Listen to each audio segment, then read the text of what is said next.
أعوذ بالله السميع العليم من الشيطان اللعين الرجيم. بسم الله الرحمن الرحيم. اللهم صل على محمد وآل محمد ولا حول ولا قوة إلا بالله. Leo tunaye bahith mwingine mutakhassisun fi dini Shia.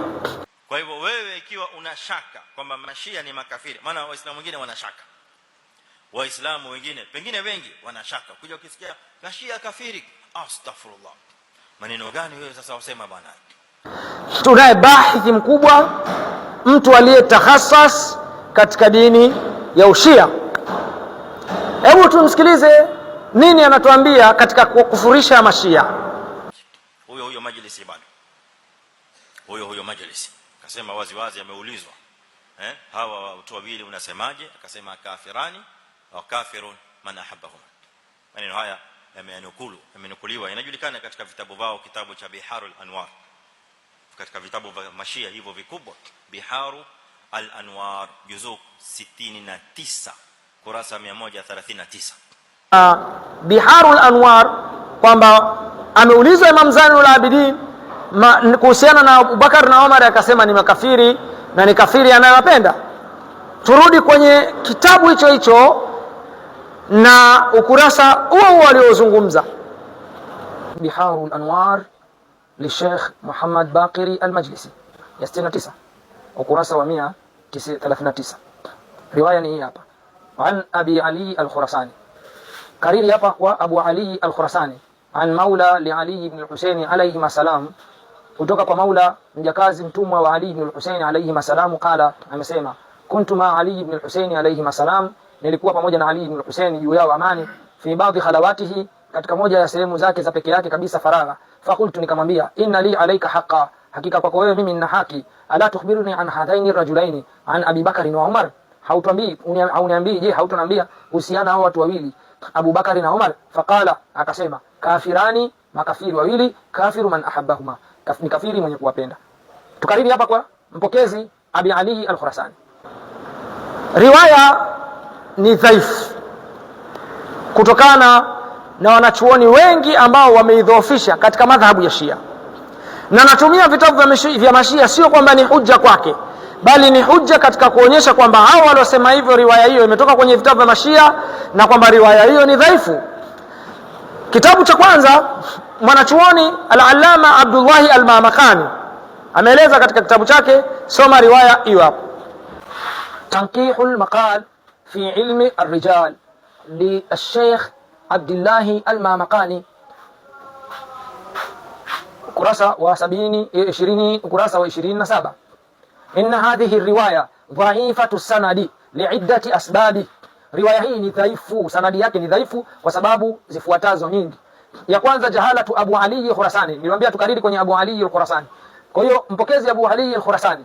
Wa pili, haithu dhukira annahu rajulun majhulul hal, ni mtu asiyejulikana hali yake kwamba ni katika thukati au ni katika watu gani, kwa hiyo riwaya ni dhaifu. Wajhu ya pili, maula الروايه تروى عن مولى لعلي بن الحسين دون تسميته, imepokelewa kwa mtumwa wa Ali ibn al-Husayn, hajatajwa ni nani wala hajulikani namna ya ukweli wake. Kuja kwenye sanadi ya mtumishi wa al-Imam Zainul Abidin, fihi naw'un min al-irsali au al-inqita'i, hapa una namna kwamba hadithi hiyo ni hadithi ambayo haina silsila iliyonyooka au imekatika, li anna tabaqatuhu tunasibu ashaba as-Sadiq wal Kadhim akthar, kwa sababu Abu Ali al-Khurasani grupu lake ni katika masahaba wa Imam Jafar Sadiq au Imam Jafar Kadhim zaidi. Wazi kabisa imeelezwa kuwa riwaya ni dhaifu. Mushkeli inapofika watoto wa Saqifa, madhhabu ya Saqifa inapofikia hatua kwamba ni kuwasema mashia na kuwakufurisha mashia na kuwalaani mashia, wanasahau kila kitu. Wanasahau kwamba riwaya ni dhaifu, wanasahau kwamba riwaya hii ni maudhu, kwa sababu tu inakwenda kwenye dosari za mashia. Mwanachuoni mwingine ambaye amesema riwaya hiyo ni dhaifu katika wanachuoni wakubwa, Ujamu Rijali al-Hadithi li Sheikh al-Khoi, kwa mujibu wa maelezo ni juzuu ya 22. Kitabu changu kimechanganya kuanzia juzuu ya kwanza mpaka 24. Hapa kwenye juzuu ya 22, Abu Ali al-Khurasani, niliwaambia tukariri sana mpokezi wa ile riwaya, kisha akapokea akatoa ile riwaya ile kafiru ni makafiri wawili na kafiri mwenye kuwapenda. Anasema al-Imam al-Khu'i katika Mu'jam rijal al-Hadith, anasema aqulu, nasema ar-riwayatu dha'ifatun, riwaya ni dhaifu. Fa inna Aba Ali al-Khurasani, huyu Abu Ali al-Khurasani nimesema tukariri sana, wa Maula Ali ibn al-Husayn, na Maula mtumwa wa Ali ibn al-Husayn, kilahuma majhul, wote wawili hao ni majhul. Riwaya wazi imeelezwa kuwa ni dhaifu. Mushkil wa dini ya Saqifa, mpaka lini mtaendelea kuwadanganya wafuasi wenu wanaowafuata? Mpaka lini mtawafanya wafuasi wenu ni wajinga? Mtu anasema uongo aliyakuwa anajua kwamba anasema uongo. Riwaya zote ni dhaifu. Niwaulize swali, mmefikia ujinga kwa daraja ambayo ikifika madhhab, ikifika ni swala la kuwalaani mashia na kuwatuhumu, hamchagui nyinyi, elimu zote mnizisahau.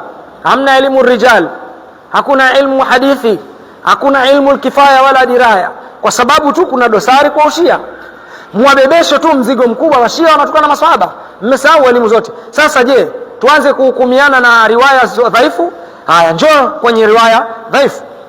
Muhalla bil athari li Sheikh Ibn Hazmi al-Andalusi, al-mujallad juzuu ya 11, ukurasa ni 224. Hapa hadith hiyo hapo ya Hudhaifa ibn al-Yamani, wa huwa annahu, huwa Hudhaifa ibn al-Yamani dhakara alladhina aradu qatla an-nabiy sallallahu alayhi wasallama, kama riwaya ilivyokuja, ametaka kuwataja waliotaka kumuua mtume sallallahu alayhi wa sallam fil aqaba, katika lile bonde. Wa dhakara fihim, akataja miongoni mwao Abu Bakari, miongoni mwao ni Abu Bakari, wa Umar na Umar, wa Uthman na Uthman, wa Talha na Talha, wa Sa'd ibn Abi Waqas na Sa'd ibn Abi Waqas. Kisha hiyo namba moja kabisa, anawaeleza wazi watu ambao walitaka kumuua mtume: Abu Bakar, Umar ibn al-Khattab, akimtaja Talha ametaka kumuua mtume, Sa'd ibn Abi Waqas. Hao watu walitaka kumuua mtume. Mnatuambia nini kwa mtu aliyotaka kumuua mtume? Ni Muislamu? Ni kafiri? Mnazungumza nini hapa? Ndio elimu za riwaya sasa zitafanya kazi, kwamba riwaya ni dhaifu, sio? Lakini kifikia hatua inawahusu mashia, elimu zote zinasaulika. Tuje tena tuhukumiane na riwaya nyingine dhaifu. Al-Kamilu fi Tarikh li Ibn al-Athir, mujalladi wa 3, ukurasa wa 202. Alipouawa Uthmani akasema Aisha, wallahi ameuawa Uthmani madhluma, akisema kutila wallahi Uthman madhluma, ameuawa Uthmani akiwa mwenye kudhulumiwa. Wallahi la atlubanna bidamihi, nitatafuta damu ya Uthmani. Faqala laha ibn ummi Kilabi, akamwambia mtu anaitwa ibn ummi Kilabi, walima, kwa nini? Fa wallahi, na hapa kwa Mwenyezi Mungu, inna awwala man amala harfahu la anti, mtu wa kwanza aliyowaelekeza watu juu yake yeye kuuawa ni wewe Aisha. Wa qad kunti taqulina, ulikuwa ukisema uqtulu Na'thalan faqad kafara, muweni Na'thala ambaye ni Myahudi amekufuru. Yeye mwenyewe akasema neno, endelea. Faqalat innahum istatabuhu thumma qataluhu, maneno haya yamekuja wamemfanya atubu. Kwa hiyo Umar kuna muda, Uthman bin Affan kuna muda alikufuru, ni kafiri. Aisha amemuita Uthman bin Affan kafiri. Sasa hivi mtasema nini sasa hapo? Mtatuambia nini? Mtatuambia kwamba Masudi, watu wa Saqifa nao ni makafiri, kwa sababu katika kitabu chao anatuhumiwa, katika hadithi zao na tarehe yao anatuhumiwa Aisha kumwambia Uthmani ni kafiri, akisema muueni huyo kafiri Myahudi kwa sababu wamekufuru. Mpaka lini mtaendelea kuwadanganya wafuasi wenu? Mpaka lini mtaendelea kuwafanya watu ni wajinga? Watu wako kwenye zama, watu sasa hivi wanasoma. Mushkeli wa dini ya Saqifa hawatwalii yaliyopo kwenye vitabu. Shida yao kubwa ni kutia dosari kwa mashia. Kwa hiyo ikija riwaya yoyote ambayo kwao ina maslahi na kutia dosari kwa mashia, elimu zote zitawekwa pembeni. Hakuna elimu la hadithi wala nini, itatolewa riwaya. Lakini kama kweli tutahukumiana kwenye vitabu, atabaki Muislamu. Huu sio ukafiri, huu ambao umetoka hapo sio ukafiri. Ama maudhui yake nyingine ni kusema kwamba Abu Bakar na Umar wameambiwa kwamba ndio watu waliotupoteza. Imekuja katika Usulul Kafi, hii itatujia katika halaka ijayo. Swali letu litabaki pale pale, aina kuntum hina khalaqa Allahu al-uqul, mlikuwa wapi enyi abna'u Saqifa Mungu alipoumba akili? Assalamu alaikum.